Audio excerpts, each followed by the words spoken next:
right, welcome to the third review of the evening. Up this time is Boulder Dash 40th anniversary.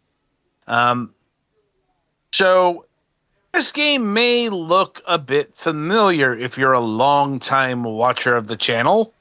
In fact, you might be saying to yourself, and indeed us, hey, wait, haven't we reviewed this game before? And the answer is yes, but no. Um, we previously had coverage of the 35th anniversary edition of Boulder Dash, which is a different iteration of, the same concept. Because I'm not exactly sure if they've messed with the formula or anything, but Boulder Dash has a certain way of playing, a Well, this is one of certain. those things like that you like, where in addition to having new stages, it also includes like the first three games plus the old version stage creator. Hmm. That does sound like a lot of content, if nothing and else. and a bit of 'Cause a history, I and then played, also has the modern like yeah, not like remakes of them. Like it has the actual things, and you can select like Atari, Commodore 64, and a couple other versions of the first three games.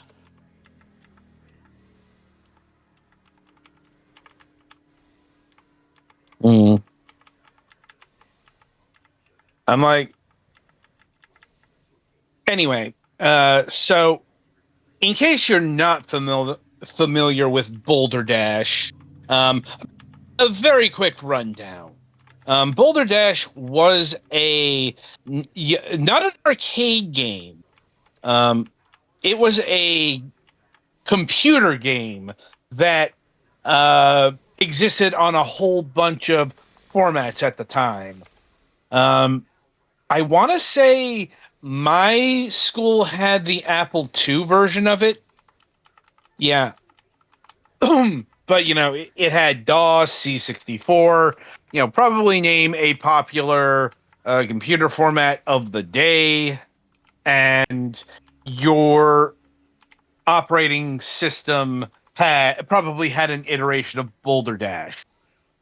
Really popular, um, really easy to bring to other systems, as I understand it. And what you do is it's a play off of Dig Dug. I was going to say I would not mechanically call it a clone. mechanically this is similar to Dig Dug in that you are dealing with you can move freely through dirt, but rocks and other objects fall. It's just that instead of just Yep, defeating enemies, here your goal is to collect gems, which you only sometimes do by defeating enemies. yep. And yes, the gems And do still kill also, you if they fall on your head. um, also the gravity is, I don't know, weird. Yeah. Like it does Yeah, this sometimes when where it stuff goes down. falls, if it lands on something, it'll fall to the left or right, but it's hard to predict. Yeah. And the point is, it's a gameplay loop that was well suited for computers of the era. Though I do think it made some console appearances. Mm-hmm. Let me just check here. Yeah, yeah, I thought so. There was an NES version and a Game Boy version. Yeah, I don't remember if the NES version is Apparently, one of the ones that is in the retro, but yeah, it's got so yeah. it's got some homebrew Atari 2600 porting as well. Mm-hmm. Yeah. But yeah, you've got Anyway, sorry. it's fine. Yeah. Anyway, so yeah, this game has been floating around in various incarnations for over 40 years. I will say that this title is um inaccurate, at least when it comes to being released on Steam. Like, I don't know if this is released on, say, mobile platforms or PlayStation or something like that in 2024. Because this was a 1984 game, but it released on Steam in 2025. So, technically speaking, this is a 41-year-old franchise. Like, um, I'm Close thinking it's enough. probably just the lateness of the port versus actually missing the anniversary. Anyway, so that's most of the background stuff, with the additional caveat in that we did talk to the rights holder, BBG Entertainment, a few years ago about this and other subjects. And I remember out of that interview, we got the 35th anniversary edition that we also reviewed around that time. That was covered by Petty. So what I like to do when we get a new version of something we've already covered is to give it to somebody else and get a new perspective. So over to you, Golux, for the details. But yeah, I tried out all of the games in this, but I did not get super far because I got to about halfway through the tutorial stages, and then like you can skip and you can unlock the different worlds in different orders. And then after that, I went through the first like 5 stages on the first world. Um, and I tried out the first stages of each of the 3 retro games just to see how they differed. So basically, yeah, you have free movement through the dirt. There are rocks that will, okay, if you clear out the dirt under a rock, it will stay where it is, wiggling. If you then move, the rock will fall. You can outrun it somewhat if you go down, but you usually would prefer to go side to side to avoid getting crushed and dying. Um, you can pick up gems. You can pick up gems either by walking into them or by, as I think the tooltip on one of the last couple stages said, by pressing the on keyboard and mouse. I think it's the arrow keys. When playing with a keyboard, it was the right stick did it. Uh, when I was playing with mostly the D-pad, um, you can grab in a direction, which is convenient sometimes for when obstacles fall. Um, there are enemies that I think always move counterclockwise. I think yeah, counterclockwise along holes. Um, the only way to kill them, since you don't have Hori's fucking pump, is to drop things on them. Some enemies explode into up to 9 gems. Literally, it replaces uh, a number of areas with gems when you do that. Mm-hmm. There are other enemies that just explode and clear out those 9 things. But if there's an impenetrable wall or something, it won't. You won't get that. You won't get gems there, and/or it won't be destroyed. Although the ones that explode can blow up some otherwise impenetrable walls. You can also push the rock sideways, but if you do, you have to have space to push them too. There are also, and this is about where I tapped out on the tutorial. There are quote unquote magic walls, which are mostly horizontal, and if a rock falls through them and there is an open square on the other side, the rock will turn into a gem. That's tricky. And yeah, Pityfan's having trouble here because when the enemies explode into gems, they will kill you if you are in that space. Yeah. So you need to have enough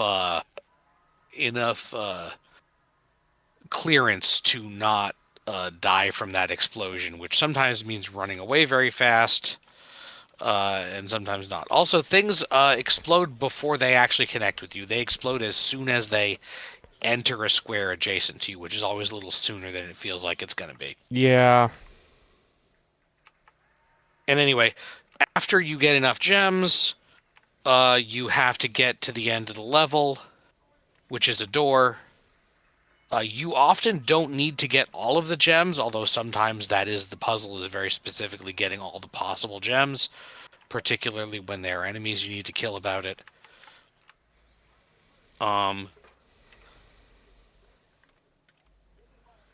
but sometimes it's not. It's possible to get enough gems and then accidentally make the door inaccessible.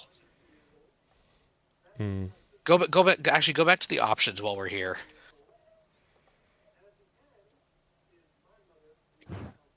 What do you want to see? Under the classic thing, so on the right one is just turn on or off the other thing, but the other one is the list of versions. Yeah, there's on C64 and Atari, it looks like. Okay, I had like three more, I believe. Well, I'm also on the demo. Right. Okay, so that's how you switch between them. Notably not included here is a windowed mode. I had to alt enter to get that. It's designed to be played with a keyboard, but it works fine with controller. So yeah, generally the goal is you have to get the crystals without dropping something on yourself in such a way that you die from it, and without blocking off yourself from the exit. The tutorial is for teaching all kinds of mechanics, so that they actually fairly quickly get more complex than some of the early stages, actual stages, but the early stages are a little bit less forgiving than some of the early tutorials. Like in this one, you have to be deliberate about what things you let fall and how far. Or just brute force it like a psychopath. Well, you took enough tries. But yeah, like I said, you can outrun things falling briefly. Oh yeah, and this does score you by the traditional nowadays 3-star system based on time as well as how many points you get. If you get more gems than the minimum required, you get extra points. And there's like a yeah, you had to do that the other way, I think. If you get yeah, if you so there's like a world high score. I don't know if there's an online leaderboard or not. I didn't see any kind of leaderboard, just like a high score to go after, which for all I know is just a number they either achieved or made up in testing. Yeah, when you have that thing with the arrows come up over you, that's when you can Well, I have push to. or grab. You can push or grab without entering the square. It seems I can only push. You can no, you can't pull rocks, but if you stand next to a gem and do that, you can collect the gem without moving into the square it was in. Okay, that's how that works. Uh. So yeah, that is the gameplay. It's a very simple mechanics mostly, but they combine in complicated ways. Mm. Like there are some levels where they don't give you enough gems and you have to kill enough enemies to do it, or you have to plan several steps ahead to be able to access the various gem caches without sealing off access to the other ones. There is also a stage creator and the ability to, I think, get other people's stages. Yeah, there's I workshop believe support. that's what the workshop is. So, Yeah. and if you go into the classic thingy, you could, if you go into the play thing, you can see down at the bottom there are Well, there's a history option where you can see the The history. history is it's a summary of the history of the franchise. And then there's I Yeah. Okay, I so you don't have on the full version instead of just the 3 games down there, there's the 3 a stage maker that I think is for one of the retro games. And then you can actually access the My Collection, which is where you keep your made stages. mm, And there are several different worlds worth of puzzles. So if you don't suck at it, like me, or me. there's plenty of game that you can play here. Indeed. However, it is ultimately just a puzzle and then score attack for optimization. So there's not like a significant amount of lore. Mm-hmm. Uh, I think I only played all of the classic games. I only played in one version. They actually have surprisingly different aesthetics between them, even for. I think I was on C64, which was the default when I turned it on. But yeah, um, it's nice to have those. It threw me off a little bit because those are fairly old PC games that have a fairly old graphic style that look like it would be like a one screen puzzle. They are not. So they scroll quite significantly. So they're basically just using like a I remember C64 that. aesthetic and not emulating it, right? No, it's the actual C64 game. Hmm.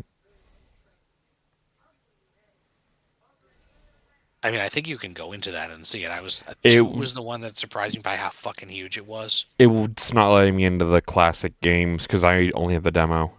Okay. Well, in the full version, they're available, and the stages are quite large. I had a problem with 2 because it was all very gray.